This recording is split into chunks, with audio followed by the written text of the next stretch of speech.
toujours un motif pour abandonner, eh bien, il y en a un ou plusieurs pour se relever, se ravitailler et poursuivre ce rêve sans relâche. Madame, Monsieur, l'histoire de ce soir est une histoire très inspirante. L'admirable de ce soir, c'est une vie, un modèle de résilience, mais surtout de dextérité. Bonsoir et bienvenue dans ce nouveau numéro de votre émission Admirable. Je vous présente l'invitée. C'est une femme. Elle est née le 1er avril 1996 ici à Kinshasa, experte en communication digitale avec une plume aussi classique qu'instructive. Elle est mère de 2 enfants et épouse d'un merveilleux homme. Je veux couronner le tout pour vous dire, c'est la CEO de Makomi Aline. Vous l'aurez compris, c'est Lynn Mazianda. Bonsoir. Bonsoir, madame. Comment ça va? Ça va très bien, merci. Je suis très heureuse d'avoir aujourd'hui sur ce plateau, bien que ça n'a pas été facile. Vraiment, merci beaucoup pour l'invitation. Alors, comment va Makomi Aline? Bon, on avance. Nous sommes vraiment au début. C'est vraiment le début. Makomi Aline qui est en train d'avancer petit à petit et grâce à tout le monde, à vous qui nous soutenez, à tous les membres du groupe. Ok, alors aujourd'hui, il y a quand même pas mal de gens qui vous admirent et pour lesquels vous êtes un modèle et aussi une source d'inspiration. Mais l'on veut quand même retourner un peu plus en arrière pour savoir comment tout a commencé. En tout cas, nous voulons vraiment aller jusqu'à la famille pour voir comment vous avez commencé, comment vous avez évolué jusqu'à atteindre ce niveau que vous avez aujourd'hui. Alors, comment ça a commencé en famille? Quel a été le genre d'enfant que vous avez été en famille? Ceux qui me connaissent et qui me suivent savent que la Lynn qui était enfant, la petite Lynn ancienne, était une fille timide, et je dirais bien très timide. Et c'était comme ça, c'était en fait moi. Je pense que c'était lié même à un poste-nom que je portais. Okay. Parce que j'avais un poste-nom qui, dans notre langue, signifiait celle qui ne parle pas, genre celle qui a honte. Donc, c'était vraiment ça. Et c'est après quelques années, je pense que j'étais déjà en 4e primaire. Et c'est comme ça que mon père a décidé de me changer de prénom. Et il m'a donné le prénom de la Samba, de Samba. Et c'est même là que partit le nom la Samba. Et quand je pris ce nom, je ne sais pas si c'était de manière automatique, j'ai commencé un peu à m'ouvrir. Et c'est grâce aussi au groupe où j'étais membre à l'église, à l'école. Et la Samba veut dire quoi? Normalement, le nom, c'est Samba. Ok. On connaît tous Nzamba. Et ma mère et ses parents, parce que c'est le poste-nom de ma mère aussi, ils ont essayé juste de modifier cela en Samba. Mais au départ, c'était Nzamba. Mais pour l'embellir, ils ont enlevé les T là, pour faire Samba. Donc, c'est en fait ça. C'est en fait déjà le point de départ. Moi, je crois bien même que c'est le point qui a déclenché la ligne que je suis aujourd'hui. Et après, dans le groupe où j'étais, comme je disais, surtout la GEC, où j'étais membre à l'école aussi depuis 4e de l'humanité. Et c'est là, maintenant, j'ai commencé à m'ouvrir. Il y a des gens qui ont vu des talents en moi et qui m'ont laissé la place pour parler au moins devant les gens, parler devant les jeunes. Et à l'église, j'ai commencé aussi à encadrer les jeunes. Et là, vous étiez dans quelle option à l'humanité? À l'humanité, je fais la coupe-couture. Ok. Donc, j'ai fait la coupe-couture au lycée Molende.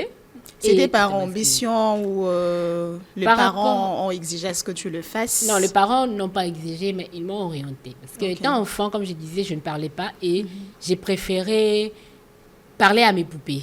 Faire confectionner au moins des vêtements pour mes poupées. Parce que déjà, que là où il y a de couturière, s'il y a de petits morceaux qui restent, je faisais des habits comme ça seulement. Et les parents ont dit, bon, il y a quand même du talent ici. Ils m'ont orientée vers la coupe et couture. Et moi-même, je suis allée, mais j'aimerais dire à toutes ces personnes qui disent que la coupe et couture, les options, ça. Parce que je suis intelligente, mais je n'ai pas la péli, parce que je me dis, tout était sur les dessins. Tu devais passer par un dessin pour confectionner un vêtement. Tu dois faire ce qu'on appelle des tracés. Dans les tracés, là, ils sont des dessins. Et moi, je me rappelle qu'à chaque fois, je faisais recours à mes amis. Et j'ai fait coucou à ces 2 amis qui étaient toujours là. Si je ne tourne pas vers ces 2 amis-là au lycée pour essayer un peu de me faire les dessins, même quand il s'agissait de dessins artistiques. Mais quand il faut se mettre devant la machine, coudre, je vais coudre sans problème. Je vais bien coudre, je vais faire mes finitions. Mais à l'école, avant de coudre, il faut tracer. Et c'était vraiment ça mon cauchemar. Bien que je réussissais à l'école, je me rappelle même en 4e, quand j'ai repêché, c'était un cours technique. J'ai failli pleurer, je vous dis. Parce que je me dis, j'ai repêché, c'était l'exercice technique. j'étais convaincue que je ne pourrais pas m'en sortir. Mais Dieu a fait grâce et avec mes efforts quand même. Et en 5e, c'était la même chose. Je me suis dit non, non. Et puis, il y avait mes dames au lycée qui ont essayé de comprendre, de voir ce qu'il y avait en moi. Elles m'ont dit, tu te bats avec le cours d'option, mais tu es tellement brillante dans d'autres cours là. Alors, ils m'ont dit, si tu ne pars pas faire la mathématique, parce que mathématique, tu étais forte, va au moins du côté littéraire, là où il faut parler, là où il faut c'est en 5e. écrire. C'est en 5e qu'une de mes dames m'a dit ça. Et c'est comme ça que je me suis dit, bon, je me connaissais, j'ai dit, je commençais déjà à parler, à m'ouvrir, et j'ai besoin de parler encore plus. Je m'étais dit, je vais faire le marketing. C'était en fait ça d'abord. Je m'étais dit, je fais le marketing, parce que là, au moins, je vais commencer à beaucoup parler aussi. Et après, je me suis dit, mes parents déjà me disaient, tu n'aimais pas les instituts. Ils aimaient plus les universités. Et moi-même, j'avais vraiment les penchants vers les universités. Je me dis, je vais aller à l'UNIKID malgré les années élastiques. Parce que les gens aussi me décourageaient par rapport à ça. Je me dis, non, je vais aller à l'UNIKID, mais il n'y avait pas de marketing. J'étais obligée de commencer par la communication. Et avec ces côtés-là, je dirais, ces côtés-là défenseuses d'autres personnes, où j'étais là pour parler d'autres personnes, je me dis, je fais la communication, c'est aussi quelque chose que j'aime. La communication, le marketing, ça va de pair. Parce qu'aujourd'hui, je dirais que je suis même des formations sur le marketing digital. Donc, je reviens là-bas toujours. Alors, c'est comme ça que je fais le choix de l'UNIKIN. Et je suis allée à l'UNIKIN. Et là, vous avez fait les lettres? Oui, j'ai fait les lettres. Je suis licenciée en communication. Mais l'option, c'est journalisme et politique intérieur. Est-ce que ça a été facile pour que les parents approuvent quand même? Parce qu'ils vous ont orienté vers la coupe-couture et du coup, vous allez vers la communication? Oui, mes parents étaient coopératifs, je dirais cela. Et eux-mêmes ont vu, ils ont compris que je me battais avec la coupe-couture. Et j'ai fait mon choix. Au début, ce n'était pas facile avec mon père. Mais aujourd'hui, lui-même me dit qu'il est fier de moi. Il est dit comme ça, il dit, si on ne l'avait pas lâchée, aujourd'hui, peut-être elle n'allait pas être la ligne qu'elle est aujourd'hui. Alors, j'ai décidé de faire de moi ce que je voulais. Et quand je suis allée en communication, j'ai vraiment aimé ce qu'il y avait là-bas et je me suis battue pour apprendre d'abord de moi-même. Je n'ai pas attendu finir les études pour commencer à pratiquer, à apprendre, mais je me suis dit, je commence même par les bénévolats avant même de me lancer dans la vie professionnelle comme il faut. Mais vous-même étant enfant, avant de déceler toutes les qualités que vous avez, quel a été votre rêve d'enfant? En tout cas, mon rêve d'enfant, comme je vous ai dit, j'ai rêvé aussi être couturière, styliste, je me voyais dans ça. Mais comme on dit, je suis arrivée, j'ai vu la réalité sur place et j'ai découvert d'autres qualités en moi. Et il y a des gens tout autour de moi, comme je dis, qui m'ont orientée, qui m'ont aidé à comprendre ce qu'il y avait en moi. Et je me rappelle que déjà à partir de 6e, comme je vous ai dit, je voulais vraiment du marketing. Je voulais vraiment être là où on doit parler. Et même quand il y a des conseillères en orientation à l'école, donc ces conseillères aussi, on a eu à échanger. Et ils m'ont encouragée dans ce sens-là. Elles m'ont encouragée, dans ce sens, parce que chez nous, il y avait deux dames. Elles m'ont encouragée dans ce sens-là. Et je dirais que mon rêve d'enfant, ce n'est pas ce que je suis aujourd'hui. Mais quand même, j'ai réalisé le rêve que je voulais de moi quand j'ai eu conscience de certaines choses. Alors, s'il fallait retourner dans le temps pour essayer de voir ou faire autre chose que ce que vous faites aujourd'hui, que feriez-vous? Non, j'essaierai toujours dans le journalisme et le digital. En tout cas, je sais que même, je dirais, s'il faut retourner en arrière, je n'allais pas perdre mon temps, parce que ce n'est pas un temps perdu, parce que au moins aujourd'hui... Vous avez quand même une connaissance. Oui, je peux aussi diminuer quand même mes vêtements, même si je ne peux plus coudre, parce que je n'ai pas le temps, mais je peux faire des trucs pour mes enfants, pour moi-même. Et vous le faites aussi, généralement? Oui, j'ai la machine à la maison, je le fais de temps en temps. Mais s'il faut retourner en arrière, je dirais que j'aurais pu faire la littéraire, parce que en faisant la communication, je me dis, si j'avais fait la littéraire, ça allait être un peu plus mieux aujourd'hui. Mais cela ne m'a pas handicapée. J'ai vraiment appris, je me suis formée pour être celle que je suis aujourd'hui. Alors, vous arrivez à l'UNIKIN, vous passez vos études calmement, sans difficulté. Il n'y a pas eu d'année élastique? Bon, on n'a pas eu des années élastiques comme d'autres facultés. Oui. Mais chez nous, je dirais, il y a eu aussi des grèves parce que je devais même défendre en octobre. Je devais défendre en L2, je devais défendre en octobre. Et c'est la veille qu'on nous a dit non, il y a plus d'activité, tout est suspendu, les professeurs sont allés en grève. J'avais là là. déjà ma coiffure bien faite, Oh là les là. ongles. Et ce sont les amis qui nous appellent. Et j'appelle le directeur qui me dit c'est confirmé. Les professeurs viennent de décréter une grève, alors on n'allait plus. Le lendemain, nous sommes allés à l'université pour essayer un peu de dénoncer. Non, ça n'a pas marché. On a entendu un mois après. Ok. Plus d'un mois pour défendre. Donc, c'était vraiment la période où il y a eu... On a même eu à faire des manifestations à l'université, mais c'est un mois après que je suis venue défendre. Mais quand même, j'ai fini la même année. J'ai fait 5 ans à l'UNIKIN. Ok. Comme tout le Alors, monde. vous finissez les études, vous arrivez au monde professionnel. Comment s'est passé comment vous avez négocié ce virage-là? Comme je disais, j'ai commencé à travailler... J'ai commencé par le bénévolat. Et j'ai commencé à la Radio Maria. Il y a un de mes cousins qui travaille aussi à la radio qui m'avait dit que la radio avait besoin de volontaires, de bénévoles pour les émissions, les animations et la rédaction. C'est comme ça qu'avec 2 amis, on était à 3 à l'université. On s'est dit, bon, on part. Bien que c'était une charge de plus pour nous, mais on savait au moins déjà organiser notre programme. Le jour où on a cours, que les après-midi, avant midi, on commence à la radio. La radio qui était à Kitambo, on commence à la radio et on quitte à temps, on rentre pour suivre les cours. Le jour où on a cours les avant-midi, après-midi, on part à la radio. Ok. Donc, et puis déjà, la radio ne partait pas chaque jour. C'était les jours impairs et on essayait un peu d'adapter notre programme. Et je dirais que c'est la Radio Maria qui m'a formée. Parce que j'ai commencé par la rédaction. On m'a appris vraiment à bien écrire un papier de la radio. Et c'est comme ça que je me suis développée là-bas. Et après, il fallait commencer à mettre la voix. Je dirais déjà que même si j'ai fait le journalisme, je n'aime pas la télé. Ok. Je me disais, je serais une journaliste de la presse écrite comme ma mère.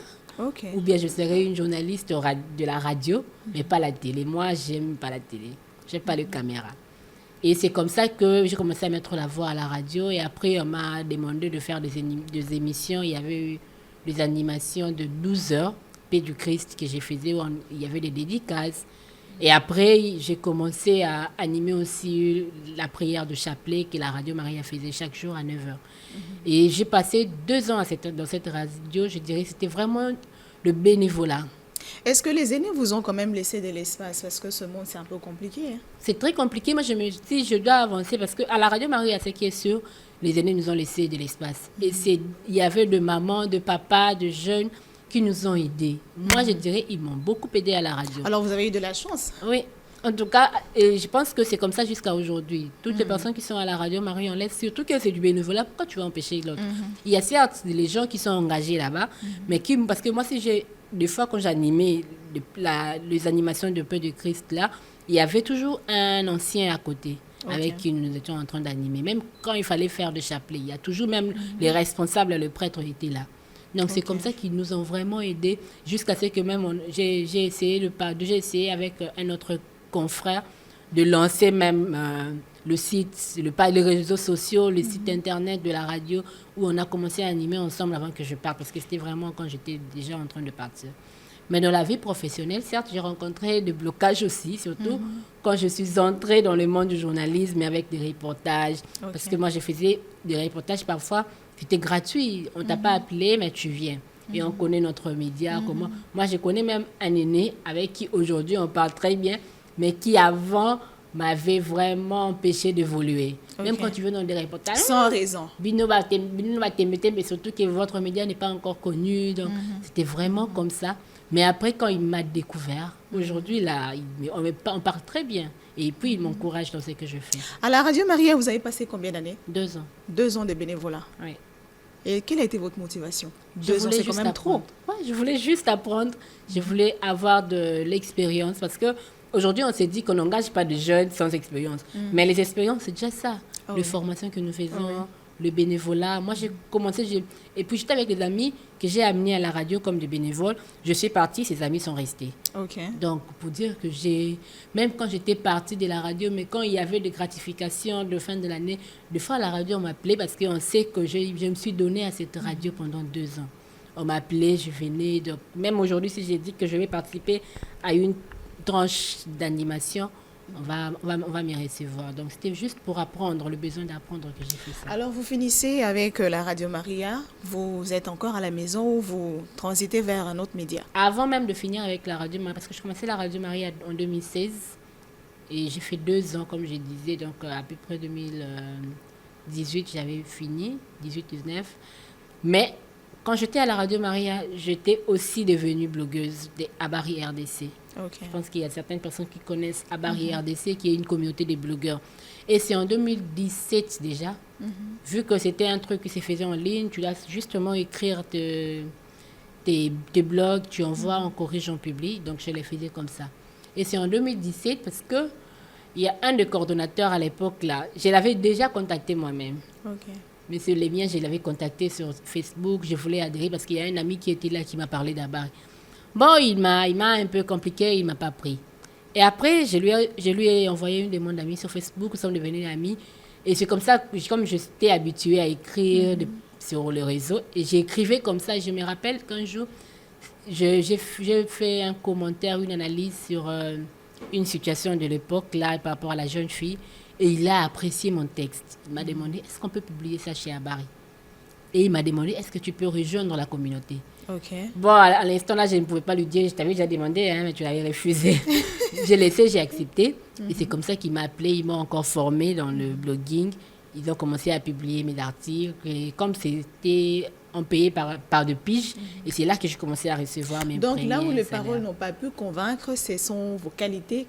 Ouais. Ok. C'est vraiment mes textes qu'il a vus et qu'il a appréciés. Et c'est comme ça. Et je dirais qu'à Habari, c'était...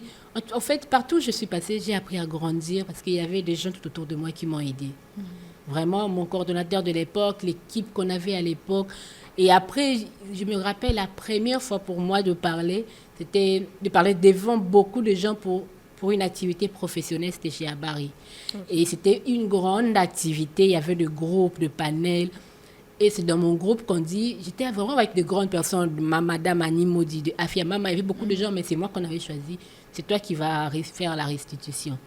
Je vous dis que j'avais très peur parce que c'était la première fois. Oui. Et c'était au nouveau bâtiment du gouvernement, là, qui est vers le Palais du Peuple. Une grande salle là et beaucoup de gens y devaient parler. J'avais très peur, mais quand j'ai commencé à parler, j'ai vu que ça partait. Parce que déjà, comme je vous ai dit, j'ai horreur de caméra. Je pouvais bien parler à la radio que les gens ne me voient pas. Je pouvais bien écrire mes textes, mais parler comme ça. Et le jour-là, quand je parlais, mon coordonnateur et le président de Habari, ils sont venus me dire, mais Lynn, tu as du talent, tu parles bien. Et à partir de là, on a fait de moi la chargée des activités. Parce que Habari organisait des activités de jeunes, on appelait ça de face aux jeunes.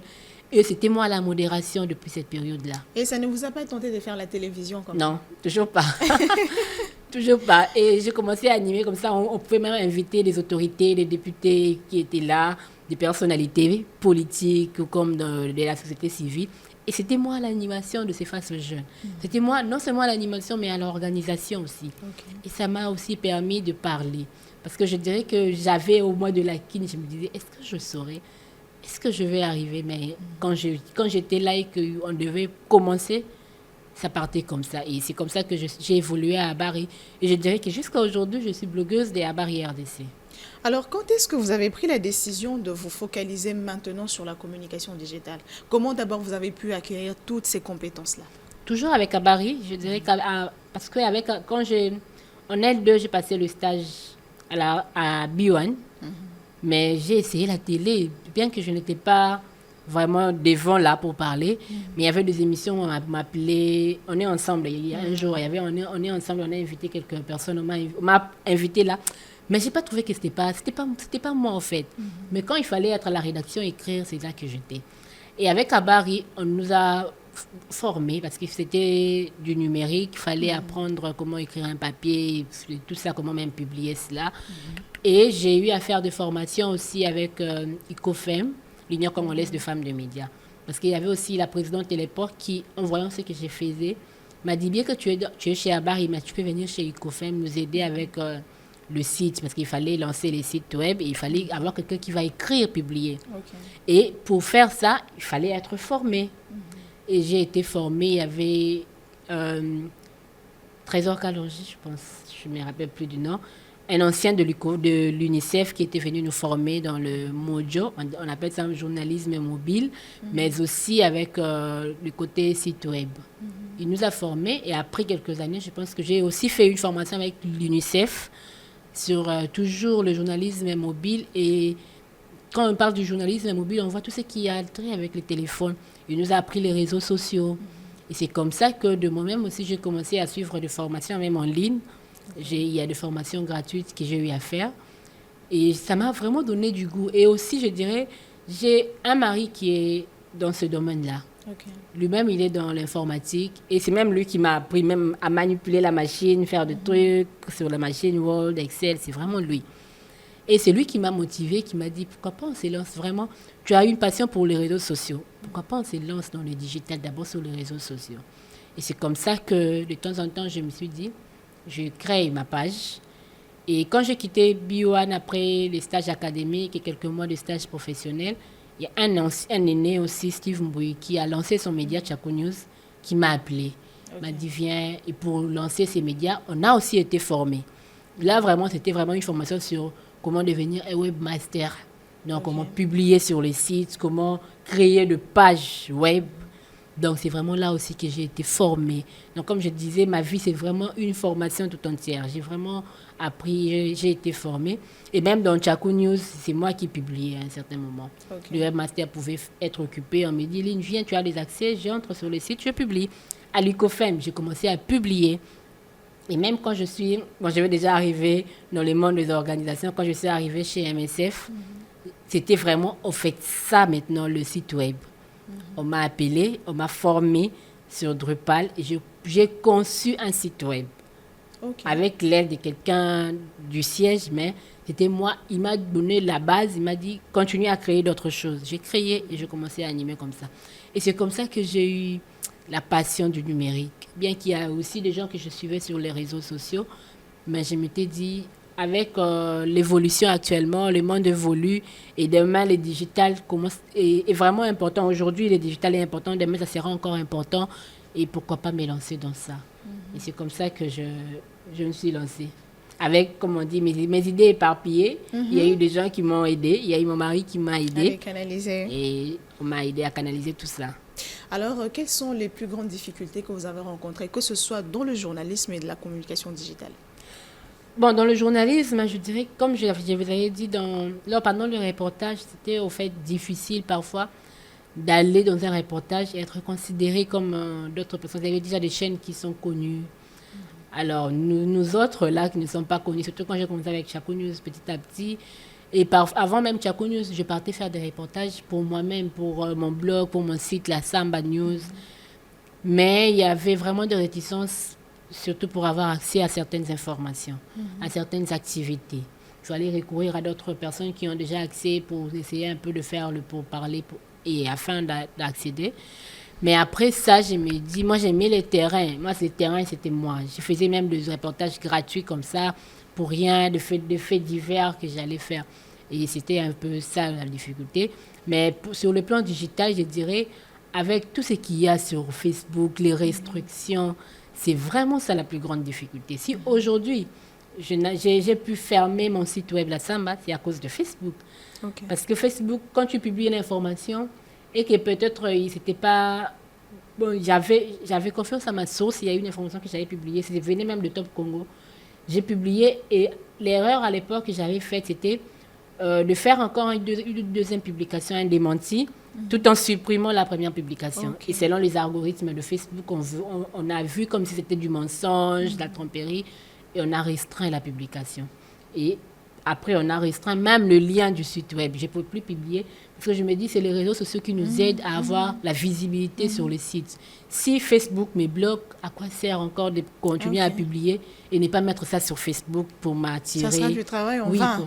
Pour m'attirer un peu de visites, de l'augmentation sur les sites. Et c'est comme ça que ça m'avait vraiment découragée.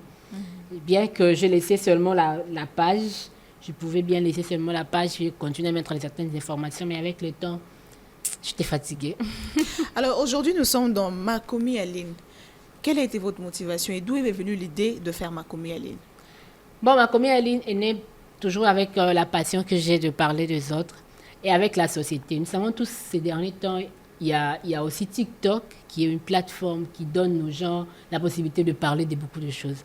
Et quand je suis sur TikTok, je ne sais pas, c'est par rapport aussi à l'algorithme de ce que je vois, mais il y a plus de mauvaises histoires sur le mariage, des découragements même sur Facebook. Quand tu lis, tu vois, un couple a publié leur réussite, il y a toujours des gens derrière qui disent « ata bosali boya kotromper yo ata osali boya aza na mutu libanda. Il y a toujours des commentaires pareils. En fait, moi ça me mettait en fait mal à l'aise. Et je sais que dans mon entourage il y a aussi des gens qui pensent ça. Genre quand j'ai publié mes trucs, les gens, j'ai même mis un statut l'autre fois, j'avais dit même quand j'ai publié mes statuts, il y a des gens qui regardent, qui me disent oui, c'est ça en fait la vie. Certes, on ne peut pas changer en fait ça, mais plus les années passent, plus ça devient en fait normal. Les gens ont normalisé certains mots, des mauvaises choses, de la vie, de l'infidélité, je dirais. Les gens pensent que l'affaire Chiza, je suis la copine c'est normal. De nos mariés, ça devient normal. Quand tu entres sur TikTok, il y a même des gens qui se moquent de mariés quand ils ont un problème. Et il y a même des gens qui se disent moi je suis dans la voiture d'un homme marié parce que sa femme n'aime pas sortir. Il y a des challenges comme ça que les gens font. Moi ça m'est dérangé en fait. Donc c'est en ce moment-là que je me suis dit, je commence à partager avec ma communauté de conseils, des orientations pour dire que oui, chaque mariage a son histoire, chaque relation a son histoire. Mais sachez que les hommes fils de Dieu et les femmes filles de Dieu existent aussi. Donc, tout le mariage a des problèmes, mais les gens apprennent à vivre avec, à évoluer, à changer et à être heureux dans leur mariage. Et c'est comme ça que sur mes statuts, sur Facebook, j'ai commencé à publier de pensées. Et sans m'en rendre compte, j'avais bâti une communauté. Il y avait des interactions, il y avait des gens qui m'encourageaient, il y avait des gens qui capturaient pour repartager. Il y avait des retours que les gens me faisaient. Quand j'ai partagé, les gens ont dit ceci. Et c'est après qu'il y a des gens qui m'ont dit, pourquoi pas créer un groupe WhatsApp, on va commencer à échanger. Il y avait d'abord, je me suis dit, j'ai créé d'abord une chaîne, parce que je ne saurais pas gérer un groupe. J'ai créé une chaîne WhatsApp, comme WhatsApp nous donne cette possibilité. Mais il y a des gens qui m'ont dit, la chaîne est limitée, les gens ne peuvent pas réagir. Et c'est comme ça que j'ai créé un groupe avec les gens. Ce n'est pas seulement moi qui étais là pour avoir le dernier mot. Il y avait des gens plus expérimentés que moi en mariage, parce que moi, je n'ai que 4 ans de mariage cette année. Mais il y a des gens plus expérimentés qui étaient là dans le groupe, qui partageaient leurs expériences. Et ça, j'ai vu que ça permettait aux femmes et aux hommes qui vivaient de blessures, qui avaient des blessures dans le mariage, de se libérer en fait. Donc, Makomi Aline ne cible pas seulement les femmes? Non, même des hommes. Il y a aussi des hommes. Même quand tu n'es pas marié, il y a des célibataires là-dedans. Même si tu es divorcé, il y a des divorcés dans le groupe. Et c'est comme ça qu'une fois, pour quitter du virtuel au réel, parce que j'étais mère, j'ai vécu 2 grossesses différentes. Et c'est à ma 2e grossesse que j'ai vécu un peu la dépression postpartum. Et c'est un peu, après avoir lu, j'ai compris qu'est-ce que c'était. Sur Facebook, comme j'aimais écrire, j'ai posté juste la dépression postpartum. On en parle.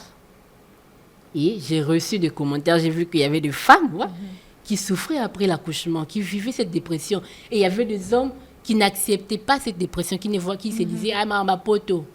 Parce que même dans nos hôpitaux, il n'y a pas de suivi après accouchement comme tel. Parce que jusqu'aujourd'hui, on n'a pas aussi beaucoup d'informations, accès à ces informations-là. Oui. Et j'ai vu ça, je me suis dit, comme moi-même, après mon accouchement, j'ai été suivie par un psychologue.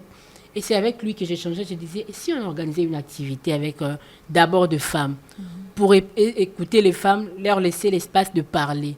Et c'est comme ça qu'il m'a dit, OK, on organise, c'est là, on a tout fait, on a organisé cette rencontre qui, au départ, visait 20 femmes. Quand j'ai lancé, j'ai dit, les gens, enregistrez-vous. On avait réussi plus de 40 demandes. Bon, on voulait refuser au départ, on a dit non, même les psychologues et mon équipe, tout le monde a dit, essayons un peu de mettre ouvrir cette activité à 40 personnes, bien que c'était le financement qui venait de nous-mêmes, sans partenaires, sans sponsoring. On a lancé, on a organisé ça comme il fallait organiser, et ce jour-là, les femmes ont pleuré. Il y a eu des femmes qui ont pleuré, il y a eu des femmes qui se sont ouvertes. Donc, des femmes de toutes les catégories. On a même eu une grande dame de l'association de femmes de petite taille qui, elle aussi, a donné son expérience. Donc, les femmes ont parlé. Moi-même, je ne m'attendais pas à ça, en fait. Les femmes ont parlé, se sont ouvertes. On a vu qu'après l'accouchement, les femmes ont besoin d'aide. Les femmes ont besoin du soutien. Si la femme n'a pas d'aide, n'a pas de soutien, parce qu'à un moment, tu peux être là. Moi, j'ai passé des moments où j'ai pleuré seule. La nuit, tu pleures tout ton corps parce que tu te dis que tu es fatiguée. J'avais 2 enfants, bien qu'il y avait de gens tout autour de moi pour m'aider. Mais parfois, maman aussi partait au travail, mon mari était occupé. Des fois, je me disais, il doit aussi se reposer. Tu as l'impression de ne pas faire ta tâche de mère comme il faut. Mais après, quand j'ai compris que c'était la dépression qui venait en moi, et j'étais de mauvaise humeur, tout ça, j'ai dit, ça, c'est la dépression après accouchement que je suis en train de vivre. Je dois me faire aider. Et comme le psychologue nous avait dit, c'est en cette période-là, après accouchement, que 80% d'hommes deviennent infidèles. Parce que beaucoup ne supportent pas les changements de morale. Même avant l'accouchement, il y a des femmes qui ont dit, il y a une dame qui a partagé, quand elle est enceinte, elle ne supporte même plus l'odeur de son mari. Donc, pour dire qu'il y avait vraiment il y avait beaucoup d'histoires avant l'accouchement et après l'accouchement. Oui. Donc, et les hommes qui ne comprennent pas ça, ils iront voir ailleurs. Ils iront même pas chercher une femme ailleurs, mais passer du temps avec des amis que de passer du temps dans la maison et aider sa femme. Et c'est un peu ça. Même par rapport au changement de corps, il y a une dame qui a dit, moi j'étais mince, j'ai accouché, j'ai pris du poids. Elle pleurait par rapport à ça. Alors qu'il y a des femmes comme moi, 2 accouchements, tu ne changes pas, tu te dis, Seigneur, qu'est-ce que je fais là pour ne pas changer? Donc tout ça, c'est en fait des formes de dépression. Et c'est comme ça que ma commis Aline est née. Nous nous sommes dit, nous allons aider et les hommes et les femmes. Parce qu'il y a des hommes qui parlent aussi, il y a beaucoup de situations, mais l'objectif principal, c'est de partager aussi de bonnes choses sur le mariage. Dire aux gens, le mariage, ce n'est pas seulement un homme qui est infidèle. Il y a aussi des hommes qui a trébuché une fois, mais après s'est relevé. Et qui a dit, là, je suis là. Il y a des mariages sans infidélité, sans tromperie. Il y a tout mariage a des problèmes, mais avec la communication, on sait au moins se dire, on en parle, on reconnaît nos fautes, on trouve des solutions, on trace des lignes de conduite, on reprend. Moi, je dis toujours au couple... Et en passant, est-ce que l'infidélité de l'homme est pardonnable?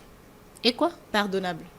Bon, ça peut être pardonnable. Chaque personne a sa manière de se porter. Moi, je me dis aujourd'hui, peut-être avec...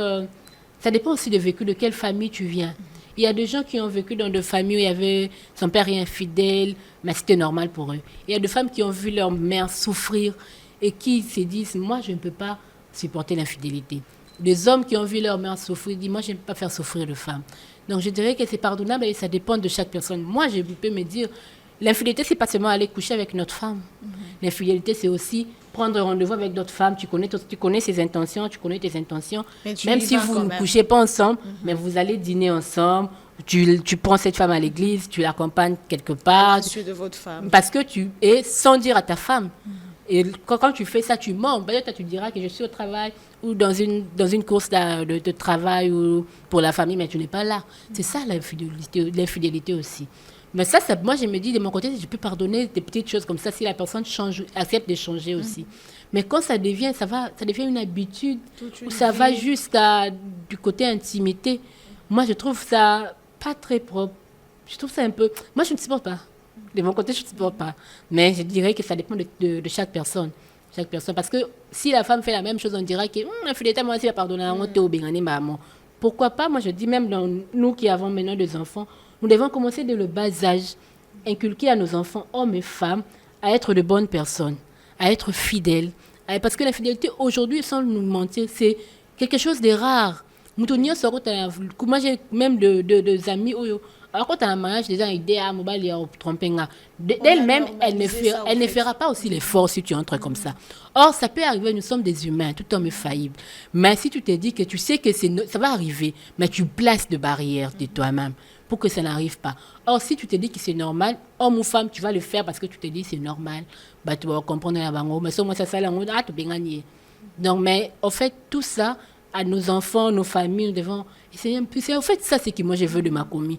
Qu'on essaie un peu d'éliminer toutes les mauvaises images sur le mariage, toutes ces habitudes, cette conception, tout ça qu'on enlève un peu. Et on espère bien qu'on va y arriver.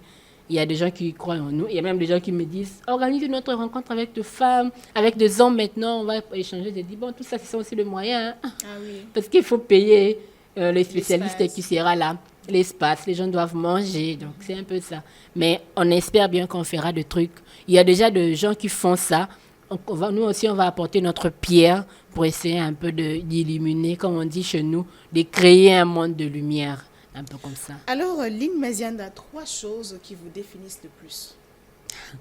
c'est d'abord la persévérance, l'apprentissage et le courage.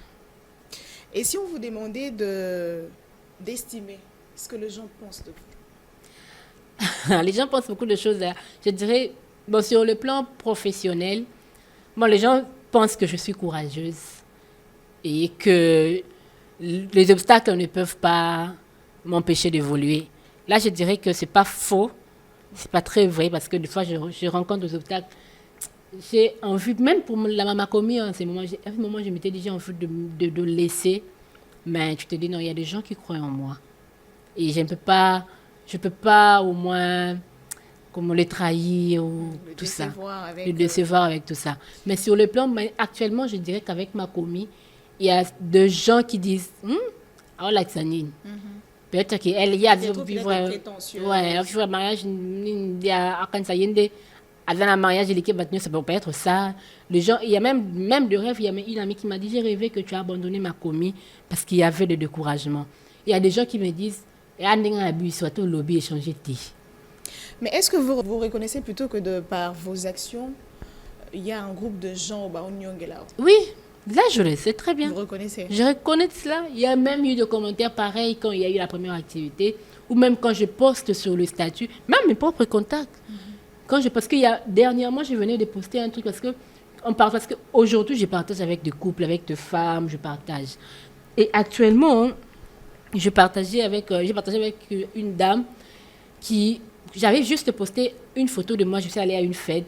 Mon mari n'était même pas au pays, je suis partie seule. Quand elle a vu ça, elle m'a écrit directement, on ne parle pas trop, c'est sur Facebook, elle m'a écrit « Yo kutu bien, obimana mobile na yo, abiso ba oto ko barido andako ».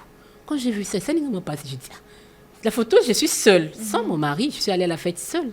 Il n'était même pas là. Et j'ai dit à la dame, est-ce qu'on peut échanger?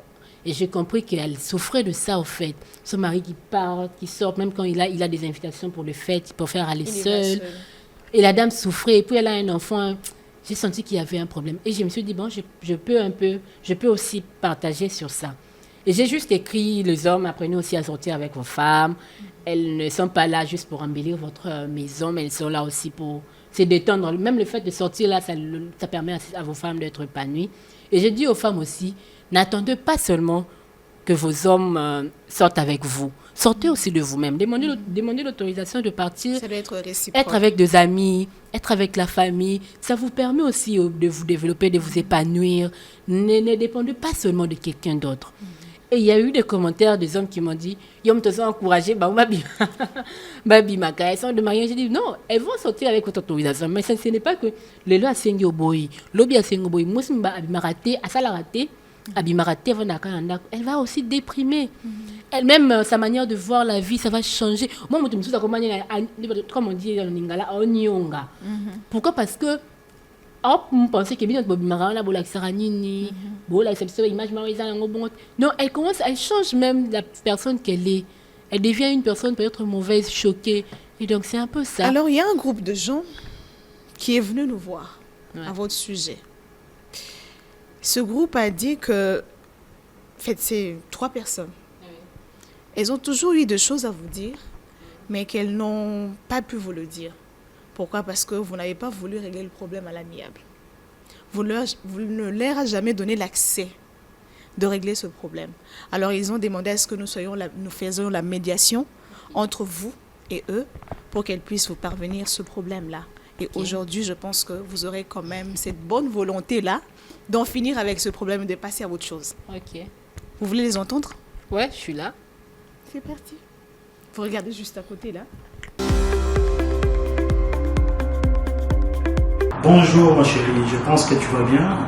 Je te fais cette vidéo pour te dire combien tu es une bonne personne qui a contribué au changement de ma vie parce que je sais que je ne pourrais être celui que je suis aujourd'hui sans toi parce que c'est toi qui gères tout ce qui est en bac. Donc le public voit moi, mais sauf qu'en back-end c'est toi qui gères. Je sais que je peux bouger à tout moment, je peux tout faire parce que toi tu es là pour bien gérer. Je sais que les enfants sont entre les bonnes mains. Tu es une très bonne personne avec un cœur compatissant et qui écoute tout le monde, qui cherche à donner des solutions aux problèmes de tout le monde. Tu prends le temps de prier pour les gens. de les écouter, de comprendre leurs problèmes, de proposer la solution. C'est ça même parmi les objectifs ou le but de ma commis Aline que tu as lancé pour écouter les femmes. Et bientôt, ça sera le tour des hommes pour comprendre comment vivre notre propre bonheur ensemble et étant des personnes matures. De mon côté, tu as contribué à mon émergence en étant vraiment la conseillère qu'il faut, l'amie et l'aide, comme le dit la Bible, l'aide qu'il faut pour que je puisse avancer et atteindre le sommet. Alors, je t'ai dit que, premièrement, je t'aime beaucoup. Deuxièmement, c'est que reste la personne que tu es et puis avance encore. Continue de donner encore du tien, prends le temps de prier pour les autres et excelle dans ton boulot et dans tes études que tu continues. Sois une bonne mère pour nos enfants. Merci, je t'aime beaucoup. Je suis Karel Mazianda, la sœur de Lynn Mazianda, Samba, épouse de Labi. Ce que j'admire chez Lynn, c'est son sens de détermination dans la vie.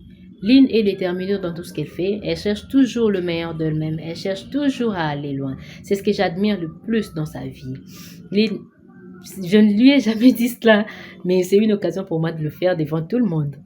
Elle est pour moi une motivatrice. C'est vraiment, comme on le sait, il y a des influenceuses, ainsi de suite. Lynn, c'est une influenceuse aussi dans ma vie. Elle me motive parce qu'en voyant comment est-ce qu'elle s'y donne dans tout ce qu'elle fait, c'est là mes pattes et c'est là aussi m'encourage à faire mieux aussi dans la vie, dans tout le domaine. Et Lynn Mazianda, comme notre maman l'a surnommée, la Samba petite mais costaud. Et tout ce qu'elle fait dans sa vie, ça cadre avec cette devise-là, ces slogans-là, petite mais costaud. Et elle marche toujours avec et elle s'améliore du jour au lendemain. Et Lynn a aussi un autre point saillant. Elle ne se préoccupe pas de ce que disent les autres. Non, Lynn n'est pas dans ça. Elle fonce dans sa vie. Elle fait ce que bon lui semble et ce qui est correct pour elle. Elle avance. Et si elle pourra améliorer ces points-là, c'est bon, qu'elle nous donne un tout petit peu l'oreille. Elle écoute plus, mais qu'elle agisse selon son instinct, selon son cerveau, selon sa réflexion, selon ce qu'elle pense. Donc, c'est un peu ça en quelques mots. Coucou, mon influenceuse. Alors, Lynn, c'est parmi les followers qui m'ont toujours suivi depuis très longtemps. Et je me rappelle à l'époque, elle était toujours en train, un peu comme un embêtement, parce qu'elle voulait toujours être là avec nous d'un point de vue professionnel, mais aussi dans l'activisme dans lequel on était très très actifs à l'époque. Et c'est toujours quelqu'un qui s'est manifesté comme vouloir apprendre toujours quelque chose, tirer le profit de là où elle peut. D'ailleurs, je me rappelle un jour, elle m'a même dit que sa maman commençait à lui poser la question, à 21h tu es où, 22h tu es où? Non, je suis avec Monsieur Steve et tout et tout. C'est vraiment quelqu'un qui a toujours un esprit d'apprentissage. Et effectivement, je l'ai pris sous mes ailes. On était ensemble dans Chaco News, dans plusieurs projets, entre autres celui par exemple de Femmes engagées, très dynamique. Elle a toujours été là avec un esprit d'apprentissage. Et ce qu'elle devient aujourd'hui, ça ne m'étonne pas, parce que Lynn, c'est quelqu'un qui a toujours voulu se créer, on va le dire aussi, se construire un profil d'une femme battante, d'une femme qui réussit dans tous les domaines de sa vie. Et aujourd'hui, je pense qu'elle est petit à petit sur ce chemin. Elle est mariée, mère des enfants aujourd'hui, elle est dans le monde professionnel et c'est une fierté pour moi. Vraiment, Lynn, ça je vous assure, c'est une fierté. Alors le conseil que je lui donnerais, elle a toujours su, le conseil que moi j'ai dû lui donner, c'est celui de rester toujours celle qu'elle a toujours été, cette femme battante, toujours prête à apprendre, toujours prête à explorer de nouveaux horizons. Reste tel que tu es, ce n'est encore que le début, c'est que tu iras plus loin. Allez, bon courage et bonne chance. Alors, qu'est-ce que vous dites? En fait, pour ces 3 témoignages, je dirais, bon, c'est Steve les plus qui m'a... J'étais étonnée que vous ayez pu entrer en contact avec lui parce que c'est l'invisible de l'invisible. C'est l'invisible de l'invisible. En tout cas, je dirais, mais sur le cœur, merci. Déjà, la vidéo de mon mari, on partage un même compte.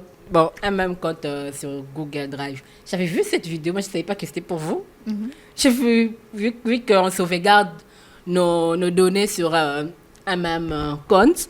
J'ai vu ça, mais je ne savais pas que c'était pour ça, au fait. Merci à lui de garder secret. Mais, ouais, il ne m'a aussi rien dit, parce que j'ai vu juste les photos, comme ça s'actualise sur mon téléphone, mais j'ai regardé la vidéo. Comme il n'était pas au pays, j'ai laissé passer. Mais en tout cas, même sur le cœur, merci pour ces témoignages. Merci à ma grande sœur qui fête même son anniversaire aujourd'hui aussi.